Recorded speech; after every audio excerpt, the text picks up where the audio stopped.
Setiap pertemuan pasti ada perpisahan. Hari ini, warga SMK Taman Bunga Raya 1 berkumpul bagi meraihkan jasa dan pengorbanan seorang insan pendidik yang telah menabur bakti dengan penuh dedikasi.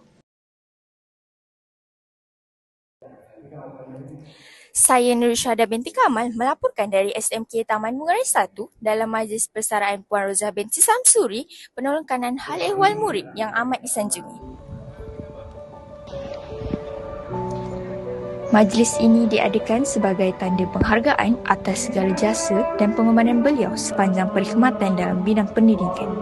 Sepanjang perkhidmatan sebagai penolong kanan hal ehwal murid, beliau dikenal sebagai seorang yang tegas namun penyayang, sentiasa mengutamakan kebajikan dan disiplin murid.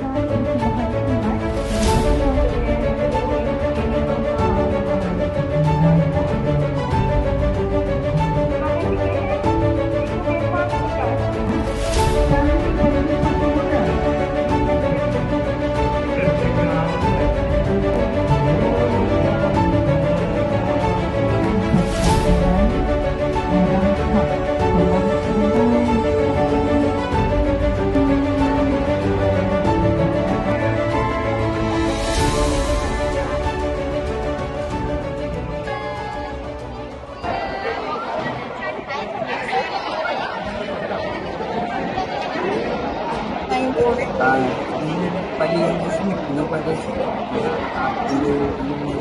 menegur saya atau kepada namun teguran dia yang sangat baik walaupun dia nampak jarang namun dia tetap ada kasih sayang.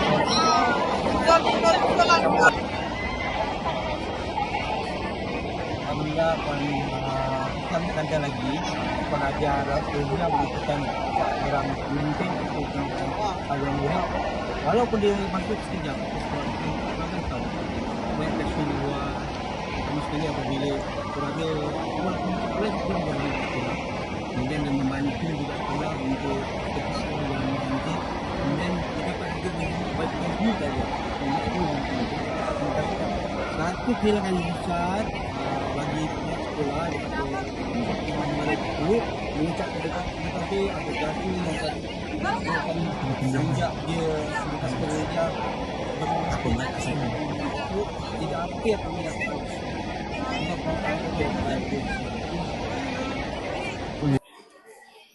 Assalamualaikum Pak Razia. Selamat bersara.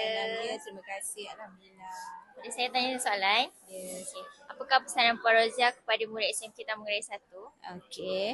Assalamualaikum dan selamat sejahtera kepada semua murid-murid SMK Taman Bunga Raya 1 yang cikgu kasihi, yang cikgu sayangi, yang cikgu sentiasa bimbing supaya menjadi anak murid yang hebat, anak murid yang beradab, bersopan santun, berhemah tinggi supaya terus menjadi generasi yang baik pada masa akan datang.